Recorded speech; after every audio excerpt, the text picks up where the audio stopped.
السلام علیکم ورحمۃ اللہ وبرکاتہ۔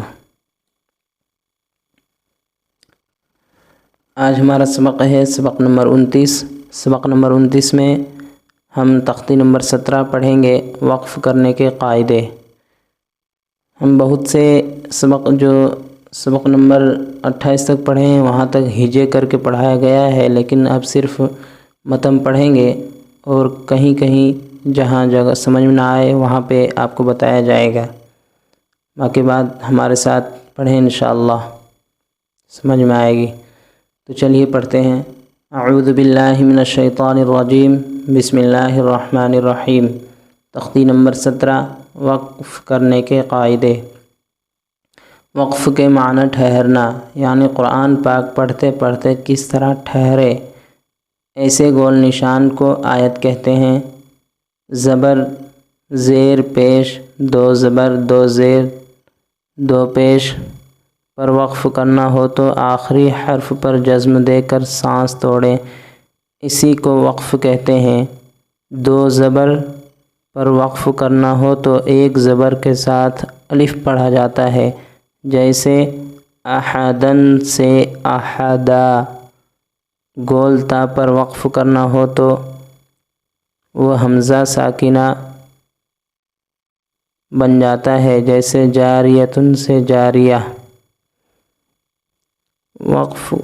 گول تا پر وقف کرنا ہو تو وہ ہائے ساکنہ بن جاتا ہے، جیسے جاریتن سے جاریہ۔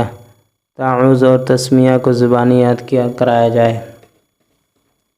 چلیے پڑھتے ہیں۔ اب ہم یہاں سے قرآن کریم پڑھنے کی مشق کریں گے۔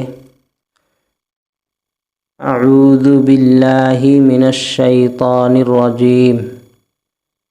اعوذ باللہ من الشیطان الرجیم۔ نون کو شین میں ملائیں گے، نون کو را میں ملائیں گے، الف لام نہیں پڑھیں گے۔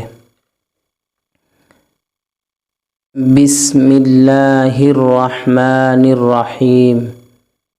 بسم اللہ الرحمن الرحیم۔ الحمد للہ رب العالمین۔ الحمد للہ رب العالمین۔ ایاک نعبد و ایاک نستعین۔ قل هو واللہ احد۔ قل هو واللہ، واو کو لام میں ملائیں گے، اللہ نہیں پڑھنا۔ قل هو اللہ احد۔ ان مع العسر یسرا۔ ان مع العسر یسرا۔ یہاں دیکھیے یہ گولتا ہے، اگر ہم دو زبر یہاں آ رہا ہے تو ایک زبر کو نہیں پڑھیں گے، یہ را الف زبر را پڑھیں گے تو ہمارا سانس روکیں گے۔ یسرا، یسرن کہہ کے روکنا نہیں ہے۔ ان مع العسر یسرا۔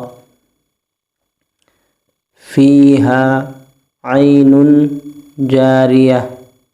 فیہا عین جاریہ۔ یہاں پہ دو زبر کی پیش ہے، تنوین ہے تو یہاں پہ غنہ کریں گے۔